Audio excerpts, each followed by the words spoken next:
Okay. All right, so excellent. Welcome, everyone. Bienvenidos a todos. Welcome to this third encounter, Reimagining Humanity. In Spanish, Reimaginar lo Humano. And the invitation in this space is to open our imaginations to new ways in which we can relate to ourselves, to each other, and to the world. This came from the idea that we can use the multi-layered crisis that we're going through right now, not just to get agitated about them, which is also appropriate, but also to think together creatively in what kind of world would we like to help build together for a better future for ourselves and other earthlings of this planet. So it is my total pleasure to have Dr. Russell Kolts with us. Russell is a clinical psychologist and he's a professor of psychology also at the University of Eastern Washington University. Is that right, Russell? Yeah.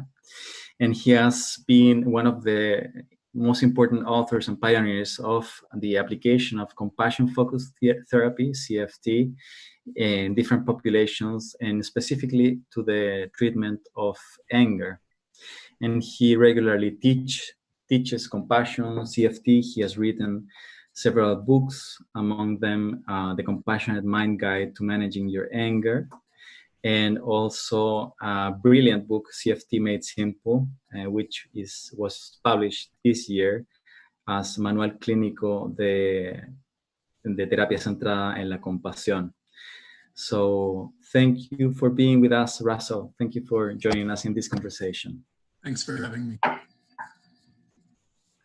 So our focus of our conversation today is compassion, strength, anger, and moral indignation.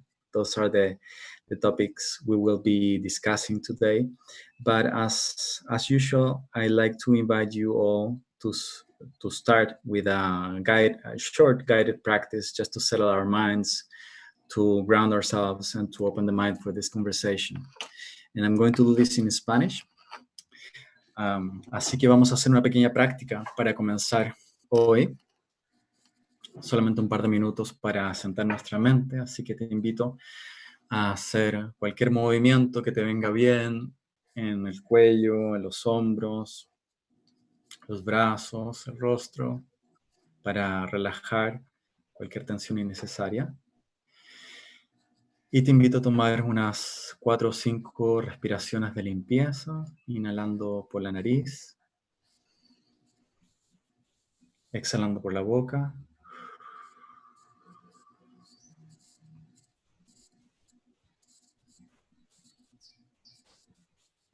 Inhalando por la nariz, llenando el torso de aire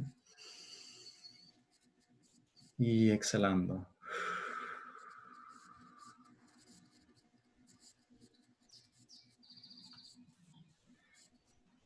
Y un par de veces más, a tu ritmo, refrescando el cuerpo al inhalar y soltando tensiones, preocupaciones, dejando ir lo que ya ocurrió, lo que aún no ha ocurrido.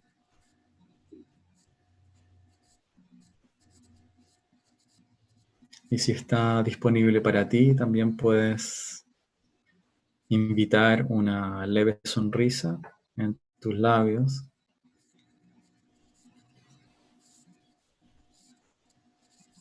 Y simplemente sentir por un minuto la estructura de tu cuerpo enraizándose en el presente. La espaciosidad interna con la respiración que entra de manera calma.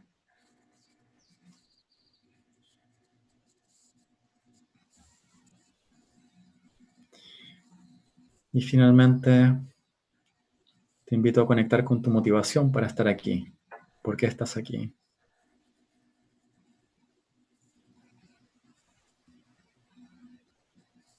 ¿Qué es lo que te gustaría llevarte contigo de esta experiencia?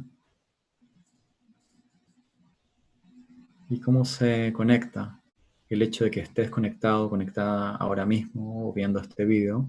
¿Cómo se conecta con tu propia aspiración a la felicidad y al alivio del sufrimiento?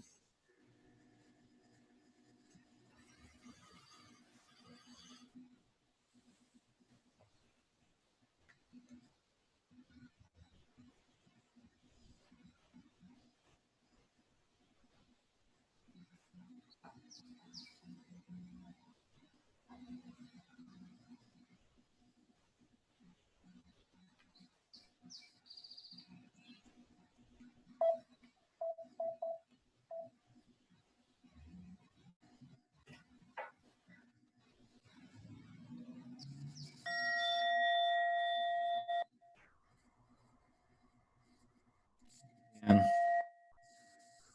Suavemente vamos abriendo los ojos y conectando con esta llamada. So, voy a volver al inglés ahora. So, welcome everybody again. Thanks for joining us. We have 264 people in conversation with us today, Russell. So many people show interest in meeting you and hearing your thoughts about the topics we're going to touch. So let's get started. You're known for someone that has been thinking about anger quite a bit, and also one of the pioneers of compassion and compassion-focused therapy in Western psychology. So I'd like to know how was it that you got interested in the topic of anger? What drove you there? Well, it was personal experience. Right? That's actually really what led me to compassion and compassion-focused therapy. People have different temperaments. We have different people have an easier time experiencing different sorts of emotions. So some people are really easygoing, and other people tend to experience anxiety really easily, and some people are a little more irritable, and anger comes up in them. And I'm one of those people. Mm-hmm. So, and it was never anything that really got in the way of my life, which is probably why up until, the last 15 years or so, I hadn't really done much about it, because I'd never lost jobs or relationships. I wasn't abusive to other people, but I did have problems with anger. And when my son was born, I became aware that I was modeling behavior for him that I didn't want to pass on to him. I didn't want to teach him to struggle with anger the way I had. And so, in sort of a roundabout way, I found my way to Buddhist practice.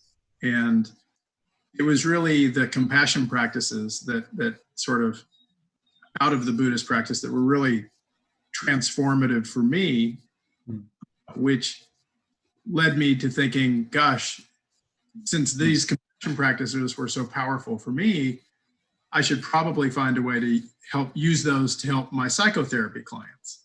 And that sort of led me to Paul Gilbert and compassion-focused therapy. And when I started thinking about how I would want to apply CFT, and I knew they had these series of books and things like this, anger seemed like a really good fit, because it was something that I had personal experience with, both experiencing it and working with compassion with it. And at that point, I'd been volunteering in a prison setting. I'd go in, and I was a part of the Buddhist meditation group. So I'd go in and every Saturday and lead a Buddhist meditation session with these men who were in prison. But we always had about 10 minutes at the end of the session to talk. And we always found our way to talking about anger. Mm-hmm.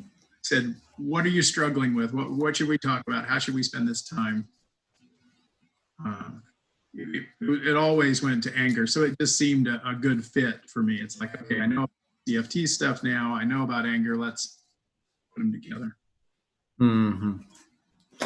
So basically, you started with anger because you were a good patient, a good, a good candidate to apply some of that wisdom. And I wouldn't say I was a good patient, but I needed help. Right. So maybe even before asking you more about that story, what is anger basically?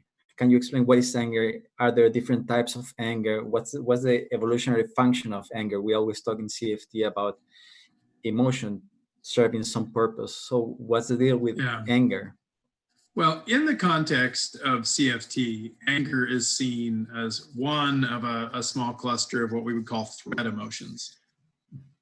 And so if we look through an evolutionary lens, we see that anger really, like fear and anxiety, really evolved.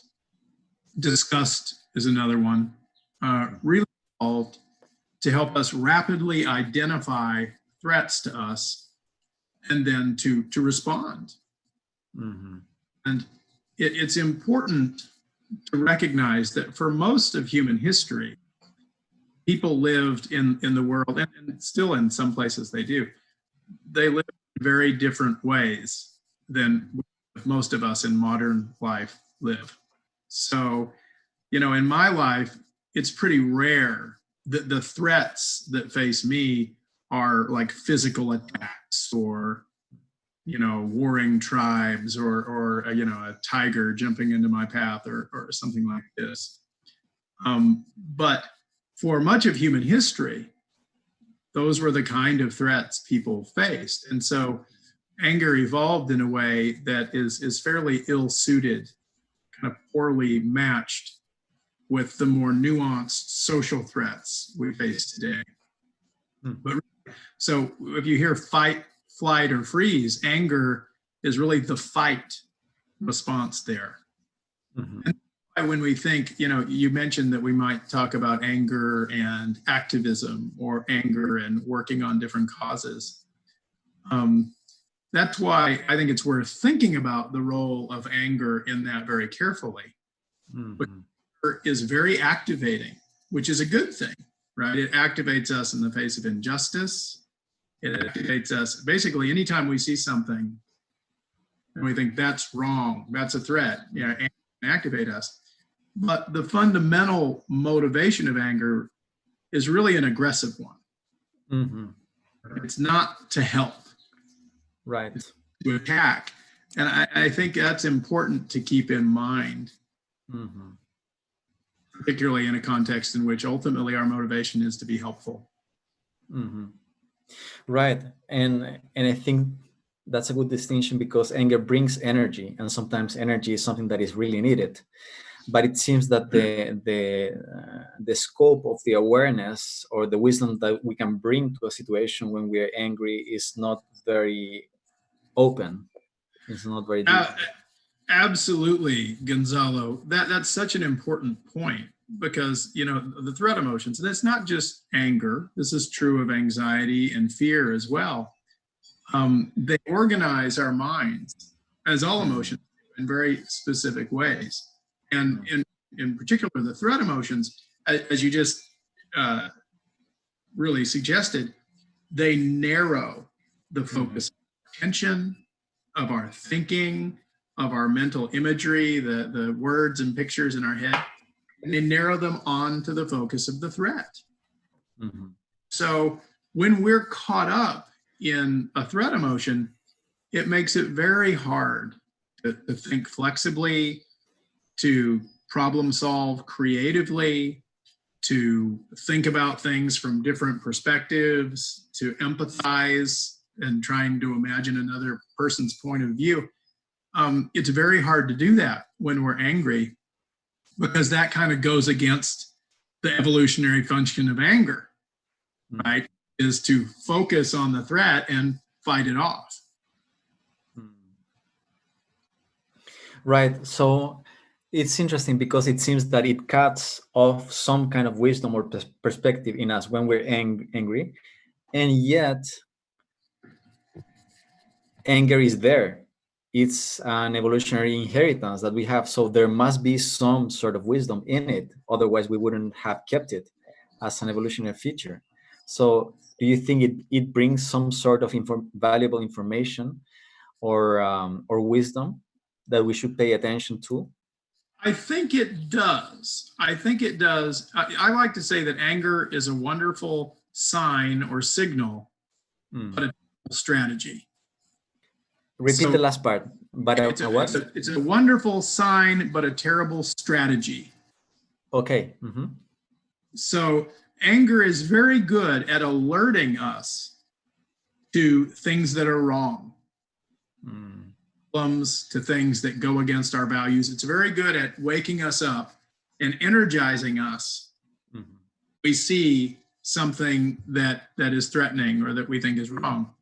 The problem is that most of the threats we face in modern life, anger is not very well suited to help us actually address them. So, that's why I think in CFT, we've got techniques that are based on, getting other systems, emotion regulation systems online. So when we notice, hey, I'm really angry, instead of just being completely caught up in that and responding aggressively, we can notice, okay, I'm really angry. What would be helpful for me to do? Should I go with the anger and say or do whatever the anger is telling me to do? Or would it be better to pause and think a little bit and, try and figure out what the best response might be here? Are you capable to do that kind of move when you're in the midst of an anger burst? To step back and reflect? That's a really good question. And so the answer is, this is why it's really good to develop mindfulness.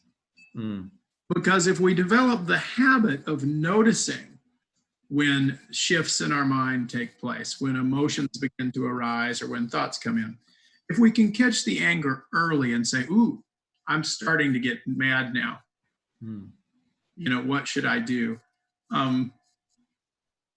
Sometimes we can sort of gather ourselves there. I think what you're getting at, which is really important, is when we're enraged, or is up here, it's almost impossible. We can't just decide not to be enraged. Right? There's no magic thing we can say or do that's going to solve that. But what we can do is to notice, wow, I'm losing it. What would help me down? And that's a very basic thing. And usually that involves creating some distance between you and the thing that's activated your anger. So I'll share a story that I've shared a couple times. My wife and I have a really wonderful relationship, which is great. And what that means is it's very rare that I would get very angry in the context of our relationship. But gosh, I think it's been about 2 years ago. Something happened. I don't even remember, right? This is the way it always is. I don't even remember what we were arguing about. I don't remember what the issue was. But whatever it was, I was angry. I was full on enraged, just really. And it became clear. I just noticed, wow, I'm really angry. And all I could bring myself to do was to say, I can't talk about this right now. But I knew whatever came out of me was going to be hurtful. It would make things worse. And so I've got a room in my basement that I call the music room. And I've got about 1,500 vinyl albums and, electric and acoustic guitars hanging on the walls and things like that. it's like the dream room for the 16-year-old version of me, you know. And so I went down to the music room and I closed the door and I put on one of my favorite records. And I just sat there, right? I just sat there and listened, and slowly the rage began to sort of come down. And after about 20 minutes, my wife Lisa came and knocked on the door and very kind of nicely opened up, and she just said, can I come in? You know, I'd like to talk if you're ready. And I wasn't ready yet.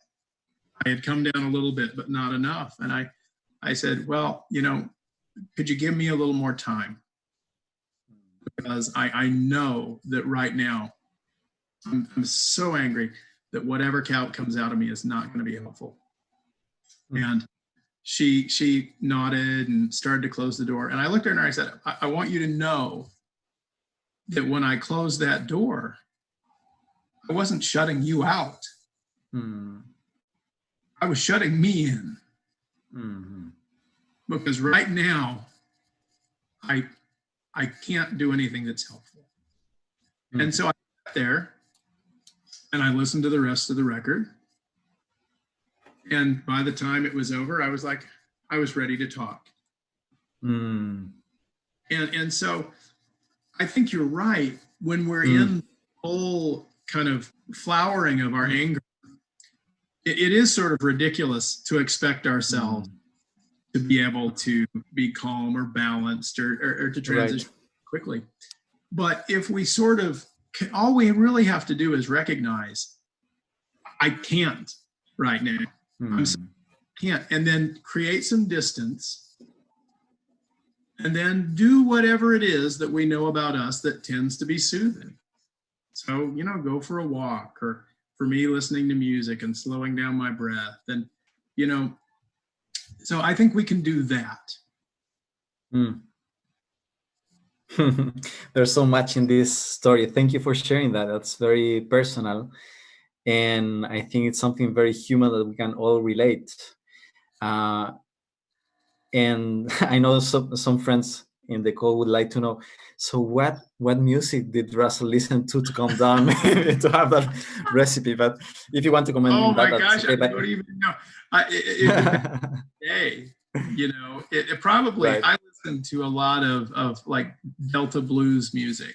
So it might have been like Junior Kimbrough, something really kind of slow, and psychedelic, but it could have been anything, you know. Probably not Rage Against the Machine or something like that. But well, no, and actually that's a really good point, because when we're angry, we will tend to things like that, but that doesn't soften the anger; it fuels it, right? And it's good because it kind of resonates with the emotion, and you know, and that's fine if what you want to do is resonate with the emotion a little bit. You know, Sometimes I'll be in a really sad mood. And so I'll purposefully go and put on a really sad, like the first Bon Iver record or something, you know, and soak into the sadness with the understanding that that's what I'm doing. If what I want to do is soften the anger, no, I'm not going to put on Rage Against the Machine. And there's something I'd like to comment on this story is that I find there is a lot of wisdom in you having created a space that it's a safe place for you to go and recharge and self-regulate, and just to know that even the symbol of going down to the basement, like descending instead of the anger energy that stays up and wants to keep discussing, just go down. And I know that music for you is a big part of how you feel your soul and how you connect with the sensitivity with the world, so that you have this collection of vinyls that are your compassionate friends in a way, who can resonate empathically with your states and help you through waves of music, like to soothe you back to the person that you want to be. And I find it so beautiful also that she came and knocked on your door, and that you could say something like, I'm not ready, but this shutting my door is not an intention to make you feel bad, is to basically is to protect you from the non-wisdom that comes out of myself when I'm angry. And so that speaks volumes about your relationship too, that she can understand that, and that you can express that. So there's so much right there. Thanks. Yeah, I think that you pointed out something that I haven't really talked about much, which is that I think sometimes people have this idea that, well, yes, life gets hard sometimes, and I just need to deal with it. I just need to, in the moment, be able to show up and be at my best. And I think that's not realistic. So I think you highlighted that, yeah, I purposefully created this space, and a lot of it's for enjoyment. Also, it's a safe place for me to go when whatever's going on. And I think that's one thing that I work with my clients on quite a lot, is helping them actually explore, how do I help myself feel safe so that I can prepare myself to be at my best when I deal with the difficulties. To not just expect ourselves be able to face the real difficult things without some preparation. It's like if you're an athlete, if you're a football player, right? You wouldn't expect to be able to play well at the game if you never practiced, right? Never prepared your body, if you never practiced the skills. But if you do those things and you have spaces that support that stuff, then when you're in the difficult situation, you're prepared to meet it. Right. And then you have what you mentioned, self-awareness or mindfulness, and knowing what is my body doing, what is my mind doing, and what do I need, which might be different to you. Like I myself, I go to anger easily too. And my strategy is to run. I notice that if I run, I run with music in my ears, and I half run, half dance a little bit. Oh, kind nice. of the energy shakes, and then taking a shower, and then I'm in a different situation. And I think this is this could be interesting to look at for people that are interested in meditation or spiritual practice, because we tend to oversell sometimes meditation as a way of regulating emotions. But at least for me, if I'm jittery with anger or intense emotions, just to sit down and breathe with it doesn't always help me. Sometimes I need to move more intensely to surf the wave. And it can make it worse, because the angry version of me doesn't want to meditate. The angry version of me is right here. It's all I can do and sit on the couch and listen to music. Running is another one that I really like. I will use that one too, and I like that because it uses the physical energy. I will often use running to actually to work with any number of emotions. I find that helps. So you mentioned at the beginning that you were influenced by Buddhist perspectives and practices to help deal with your anger. And sometimes, and even in Buddhist circles, or in self-compassion circles or compassion circles, sometimes we think that anger is something that shouldn't be, really dealt with, that we have to just cultivate the antidote, which is love or compassion or calmness. But then if you go more deeply in the Tibetan Buddhist world, for instance, you find images like this. I'm going to show you an image. The wrathful deity. Which is, this is Hayagriva, which is it's the wrathful version, the fierce version of Avalokiteshvara, the Bodhisattva of compassion. Here maybe you can see yourself here in some moment, full of fire, with that kind of face. So what did you learn from the Buddhist approach to dealing with anger? And what would be a wise way of relating to anger in a way that actually maybe can be part of the strength that we want to cultivate as compassionate people in the world? Because often we think compassion we associate compassion with kindness, tenderness, softness, and then we associate strength with violence. Yeah. So I think there is a misunderstanding of what compassion really means, what what can be the role of the energy of being moved by injustice and wanting to see a more just outcome in the world. So can you talk about this? I think I mixed many questions here, but what's your take after everything you've learned in how do you understand strength, which is not violence, but which is part of compassion? I guess that's the question. Yeah. Yeah. Well, I do think you highlighted something initially that I think is important to observe, because sometimes the way Buddhists talk about emotions like anger, like they use terms like afflictive emotions, and people can get the sense that these are something to be gotten rid of, right? Mm-hmm. In other areas, as you showed with that image, it's recognized that this is a fundamental part of our being too. So I think that one of the things that I took away was just the ability to open and to be aware of all the different experiences I have that are there. I remember reading an interview with a Buddhist monk, a Tibetan Buddhist monk once, and they asked him, this is someone who'd practiced for years and years and years and years, and they asked the monk, well, you probably don't have to deal with any of this stuff that everyone else deals with.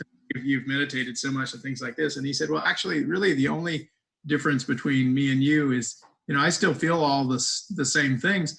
I'm just a little more aware of it, maybe. Mm. Right? I sort of notice.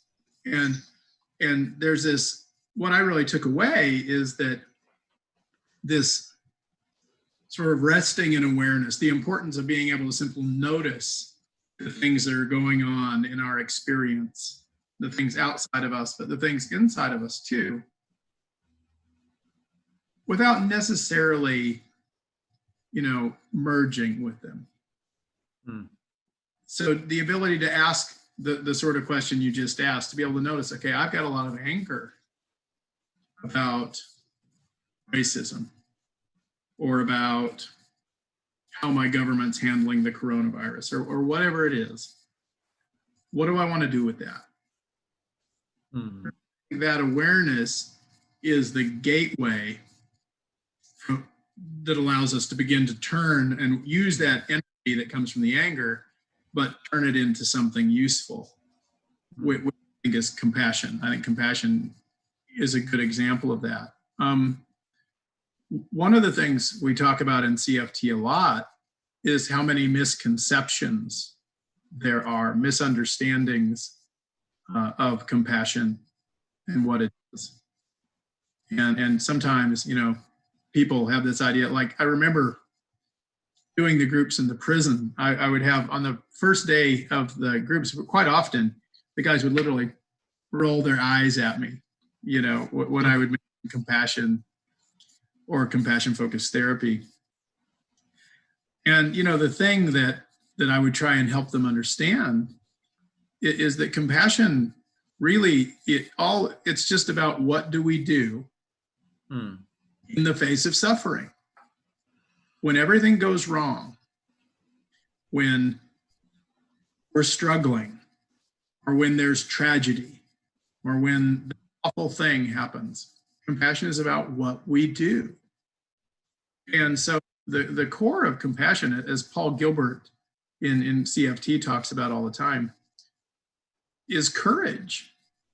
It's the willingness to turn toward that suffering, that scary thing, and to stay, right? And to look at it. And, from a Buddhist perspective, we might say to try to understand the causes and conditions that produce and maintain it, so that we can maybe have an opportunity to behave skillfully there, So it's really about turning towards suffering and what we do. And we know that in many of the major forms of mental illness, most of the anxiety disorders, a lot of depression, things like this, at the core of many of those emotional problems is when the scary thing shows up, instead of turning it and facing it and working with it, is the tendency to avoid, try to not feel it, or to even criticize or attack ourselves for having the experience. And so we know those tendencies tend to make things worse. And that's why I think compassion is so powerful, because it circumvents all of that. It's about courageously facing whatever it is and then working with it. And I think the anger can be helpful to us in helping us turn and face it. The motivation of anger is an approach motivation. It's I'm gonna approach this problem. The challenge is to allow that energy to fuel our courage to approach, but with the recognition that if I'm actually going to do something helpful,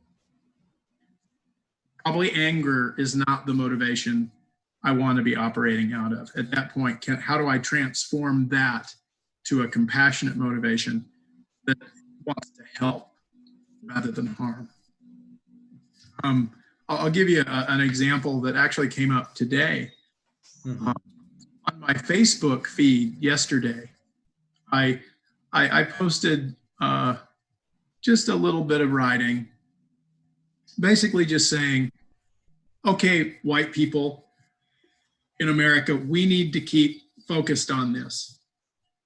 Because when it comes to racism in my country, much of the time, for centuries now, white Americans have just sort of been oblivious to racism. We just sort of pretend it doesn't exist. And it feels to many of us like it doesn't exist because it doesn't affect us. Meanwhile, people of color are subject to all kinds of unfairness and harm. And so recently, white people, the demonstrations of that harm in the media have been so powerful, over the top, that white people are starting to wake up. And so I posted something and said, we cannot go back to sleep, right? This is our chance to change these things that have been wrong with the United States since there has been a United States. And now's our chance. Well, I grew up in rural Oklahoma, and one of my high school friends from rural Oklahoma basically went on that thread and said, well, there's no such thing as oppression. You know, people just think they're oppressed because people like you tell them they are. Wow. Okay. Yeah. And I know two things about this person. I know, number one, that at heart, he's a very good person. But I also know that he grew up in a world where almost by design, he was ignorant of the things that happen to people of color and to women and all the oppression that happens. So when he first posted that, I got angry. Of course. Something I really care about. And it would have been so easy for me to just, imply that he was stupid. Right. Or call him a racist or whatever. That's what my angry version of me wanted to do. But underneath that compassionate motivation is like, that's exactly the sort of person who needs to get on board if we're going to change this culture. So instead of coming at him directly, I tried to describe a little bit about what I meant by oppression in a way that maybe he could think about it, or maybe it might seem a little real to him. I asked some Socratic questions. I said, I know you don't believe this, but what if it was real? What are the things that people of color and women tell you about their experience? What if it really was that unfair? What if it really was that hard? What would that mean to you? And what you would have to do? So I was trying to engage him in a way that would help him connect with compassion. And, he never said, "Oh yeah, you're right." Right. But the way he engaged with us softened a little bit. And one of the things I've come to know over time is that, a lot of times, we have these interactions and we think nothing came of it. A few weeks later or a few months later, the person comes back and you can tell they've been working on it and they've changed. So I know although we don't see the payoff immediately, the investment is worth it.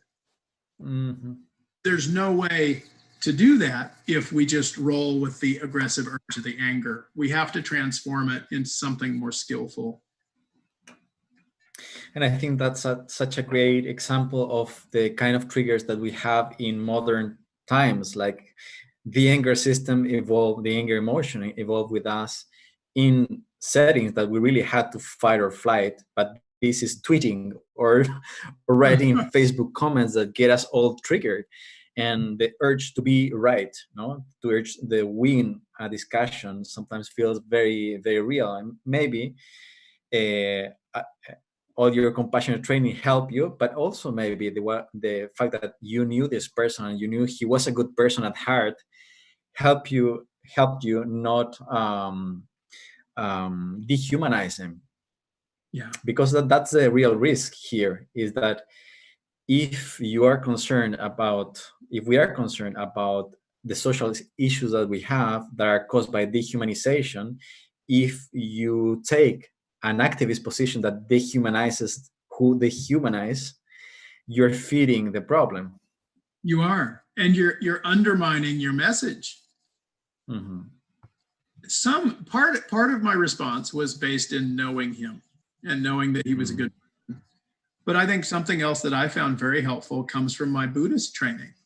One of the things that was really useful in Buddhist training were all these efforts, because Buddhism is about, your aspiration is to liberate all beings from suffering, right? People who are like you, not just people, but all beings. So there are these different practices, like, I don't necessarily buy in to the idea of rebirth and reincarnation.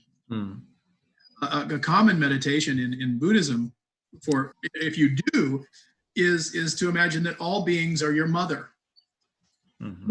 The idea is, if we've all been here for an infinite cycle of lives, we've all served in every relationship possible to one another.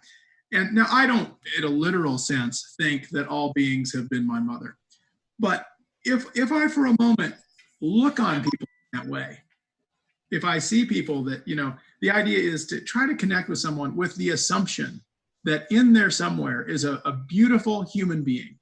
That's a beautiful being, beautiful form of life. And whatever behavior that we see, there are causes and conditions behind in which that behavior, the way they're presenting, makes complete and perfect sense. Right. So instead of judging and attacking them, we can go, okay, well, I accept that, we're positioned in opposition right now. And there's a lot of stuff from their side that I'm not aware of that leads them to be who they are. But I'm going to go ahead and treat them with compassion and dignity and respect anyway, because I know that that's a valuable being. And I think if we just start with that assumption, it makes compassion a lot easier.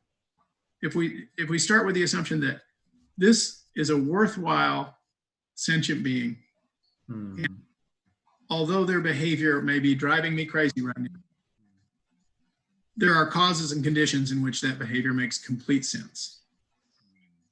And so rather than judge them, maybe I can try to understand them, and maybe I can just continuously ask this question: what would be helpful? Given this, given whatever's happening, what would be helpful? And for me, reasoning of compassion. That question, given this, which is your acceptance, your mindful acceptance, right? Given this, what would be helpful? And that's a huge practice. I mean, to develop that kind of mentalization or empathy, to see the causes and conditions that creates a Trump, for instance, or imagine Mama Trump in a former life for herself, and to develop sensitivity to that, and not really want to just make him suffer because he's responsible for so much suffering of so many people. It's a huge practice. So to make this distinction in how to oppose with force to the actions and the policies without falling in the trap of dehumanizing the oppressor, like Mandela did, no, in his own time, or Gandhi. But it's those are high standards for many of us. Well, and sometimes we can't do it. This sort of gets back to your point about the music room before. When I'm agitated about everything Trump is doing, for example, the best I can do is to not yell at the television, right? Right. But when I'm in a more balanced place, when I'm feeling a little more centered and balanced, I can reflect on things. Mm-hmm. I don't need to dehumanize him. I feel like he does that enough. Mm-hmm. What I need to do is humanize him and try and understand how someone gets to be the way he is. And actually for him, that's not hard to do. Mm-hmm.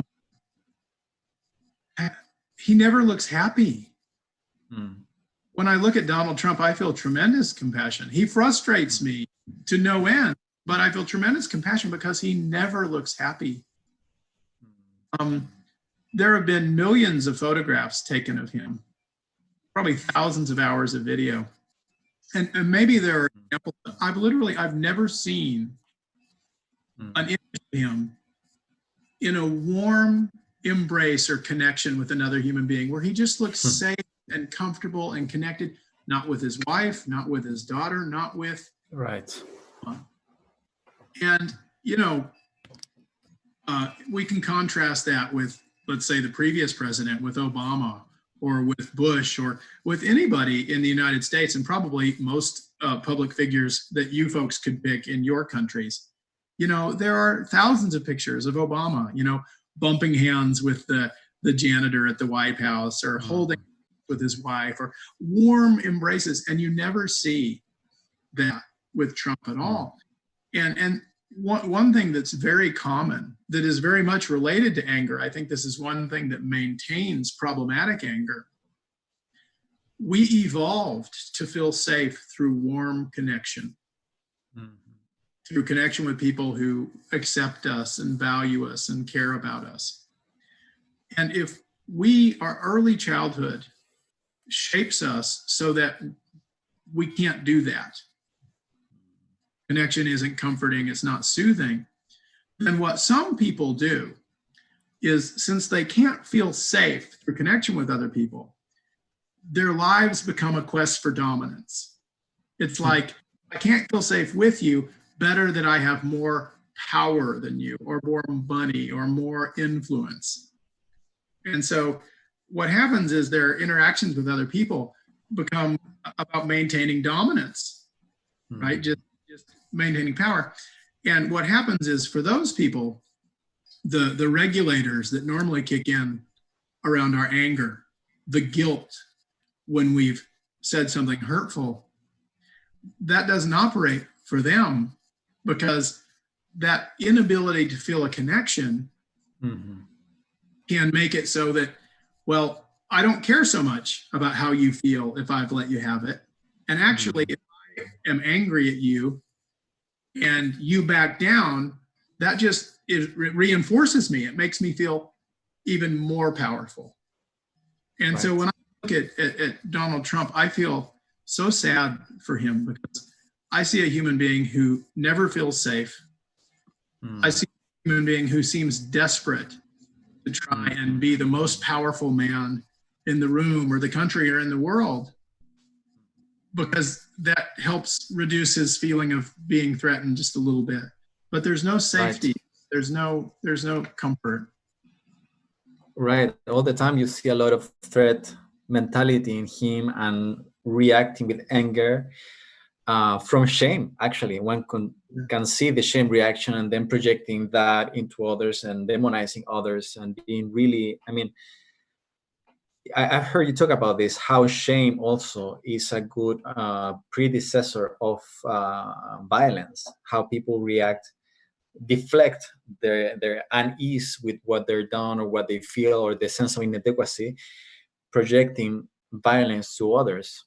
And probably you've seen that in the stories of people in jail too, but you definitely see in people like Trump. Yeah. Well, and a lot of times, because anger, although it's a threat emotion and it's uncomfortable in a sense, it also feels powerful in a way that fear and anxiety and sadness and grief and shame don't. So a lot of people will utilize anger. They'll go into anger to not feel those other more vulnerable experiences. That is a very key point, I think.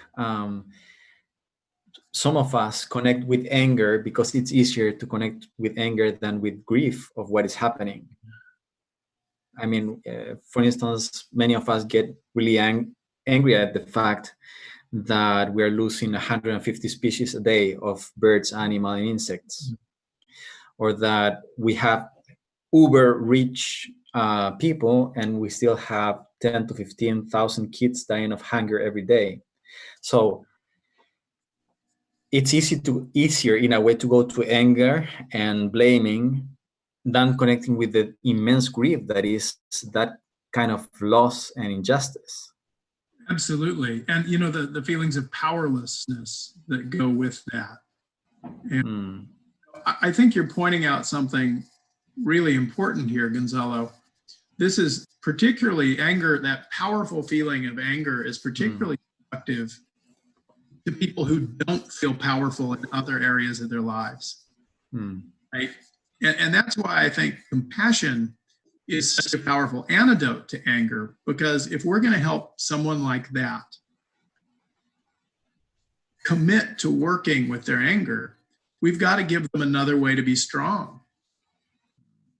We've got to give them another way to be powerful. And I think that's what compassion does. Compassion gives us a way to face the really difficult things, but not from a place of harm, but from a place that asks, how can I help?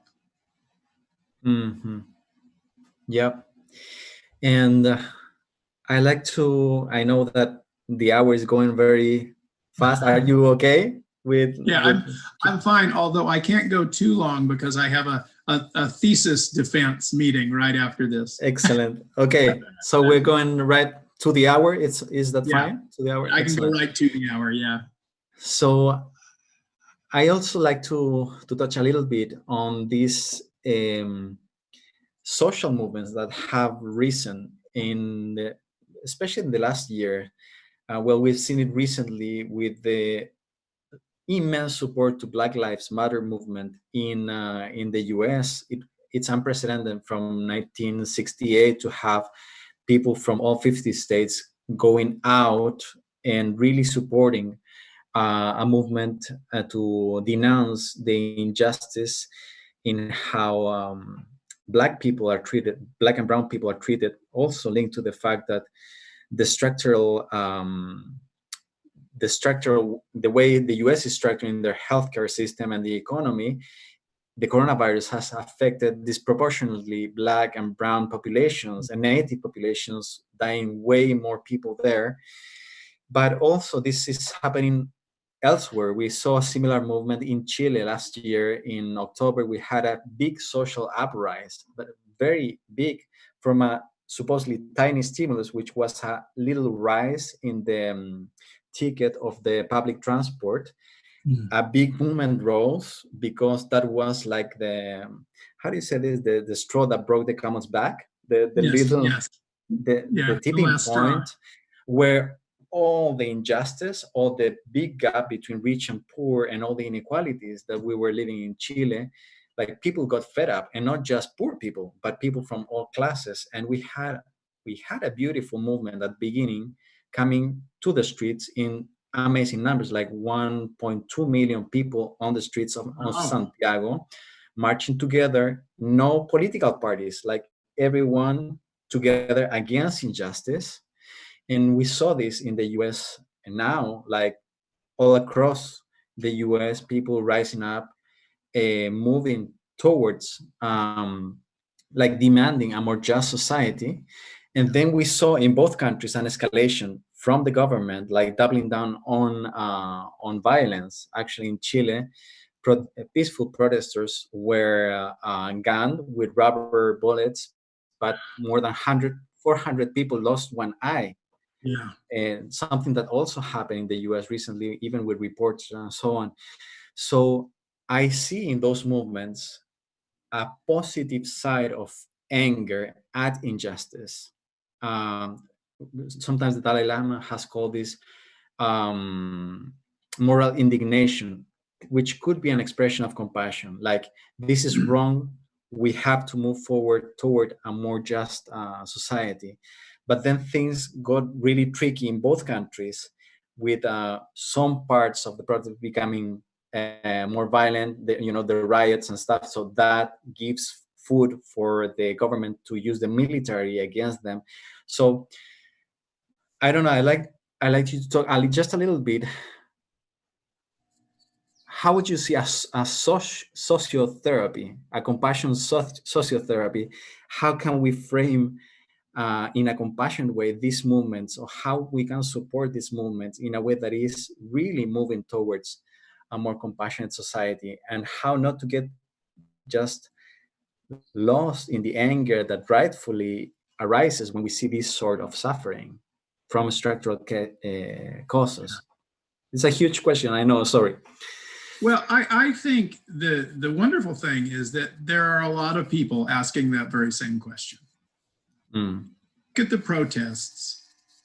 They're largely peaceful, right? Most of the people that are protesting are peaceful.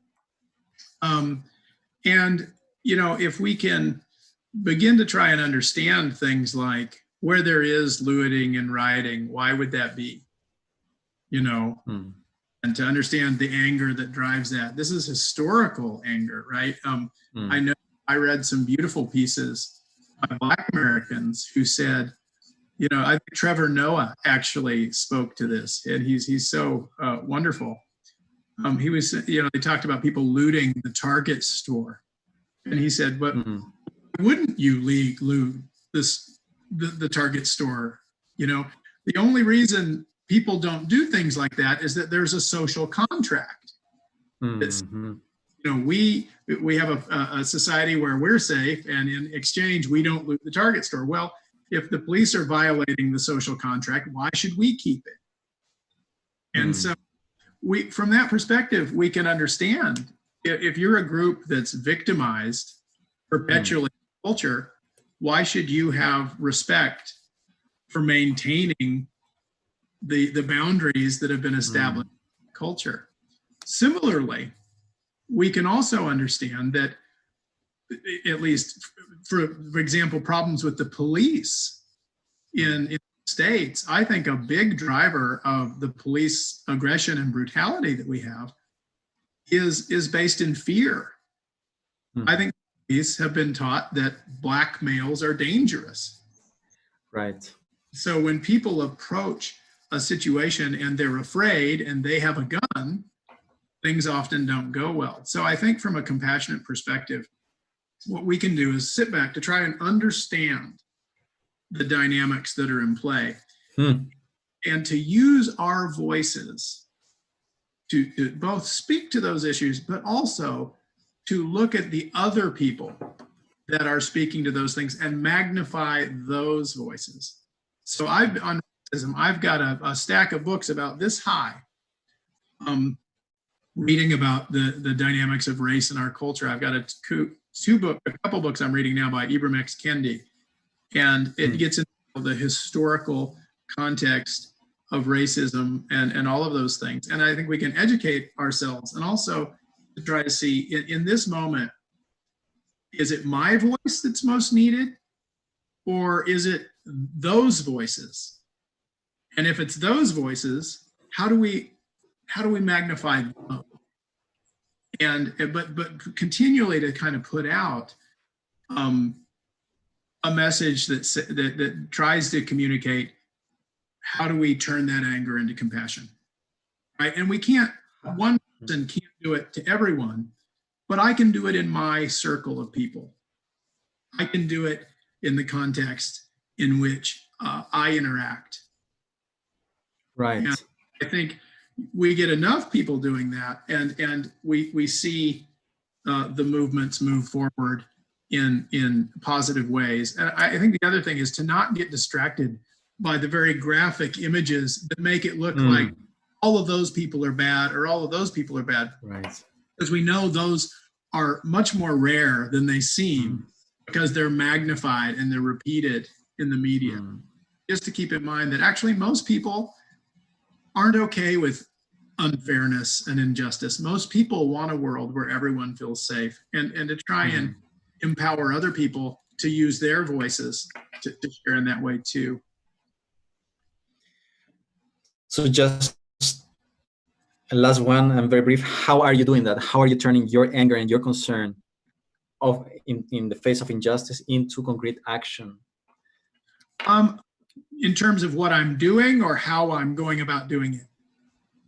Both, whatever you want to say about it, because some people are asking, so how can we translate into action this compassionate indignation? So I'm doing a few things. First, I'm connecting with people like you, my friends and colleagues who are like-minded. I do explore ideas for how can do something meaningful. So I teach a diversity class at my university, and I'm on a diversity committee in my department, and we're talking about what can we do in the university to start working on these things. As I told you, I'm trying to educate myself so I know enough about happening to act skillfully. So I'm spending time reading, which sound like action, but we have to know, there's skillful means, right? We have to know what we need to know to be able to be effective. And then I think to just sort of to look out, to try and pay attention in the context we inhabit, in our relationships with our family and our friends and in our communities, and to look at what's happening and see, where are some inroads? What are some things I can do to try to affect things? So my next door neighbor is an attorney, and he and I both happen to know the president of our local city council. We're exploring the idea of just having dinner together to talk about some of these things, to see, what might be happening and if there's a way to wield some influence. So, it's easy to feel helpless, and we look out at the problem, either these huge problems, what could I do? But every conversation I have with another person that helps educate me or helps shift them a little bit and move things in this direction, when that happens a million times, a culture changes. Right. And probably also each one of us has different styles and talents to put at work with a compassionate motivation. Some people will be in the streets, some people will be teaching classes, some people will have meaningful conversations, and like every help is welcome. Absolutely. And that points out something important, which is to think about what are my strengths and what impact do I have. And so, I've got a weekly, you've attended it a few times, I think, a weekly CFT, basically support group for professionals that meets online on Thursdays. And, several times we've talked about racism. We've talked about this stuff and what we can do. I've developed a PowerPoint on a model of oppression and privilege based in CFT principles. And I've done this talk because those are things that I know a little bit about, and that's stuff that I can do that maybe other people can't, even as they can do that I can't.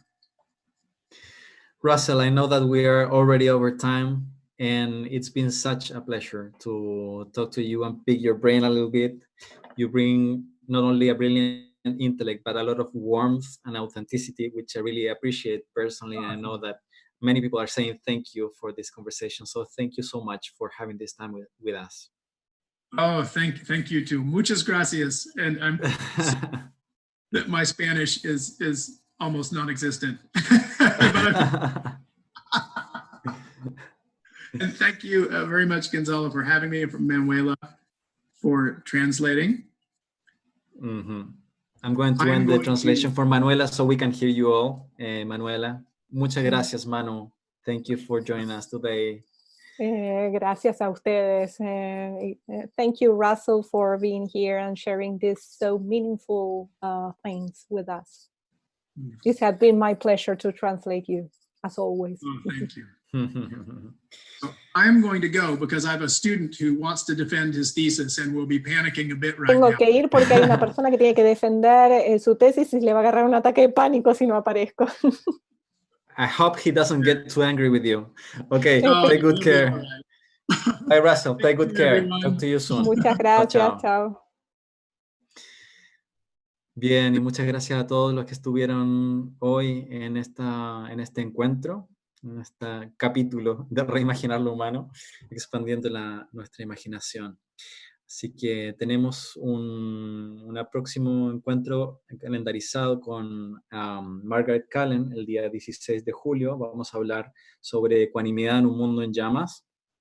Ella es una maestra de meditación y maestra de compasión, una de las cofundadoras del Compassion Institute y autora principal realmente del programa Mindfulness y Equilibrio Emocional. Y es una amiga a quien quiero mucho. Y vamos a estar juntos el día 16. Cambió la hora original, iba a ser inicialmente 1 hora, ahora va a ser un poco más tarde, así que está esa información publicada en Reimaginar lo Humano, en la página de Cultivar la Mente. Muchísimas gracias, Manu querida, por estar en este rol que no es tu profesión, pero seguro que lo has hecho muy, muy, muy bien. Así que muchas gracias. Gracias por invitarme y gracias por contribuir a que este mensaje llegue a tanta gente. Fantástico. Adiós, querida Manu, y adiós a todos. Gracias por estar hoy. Chao, chao.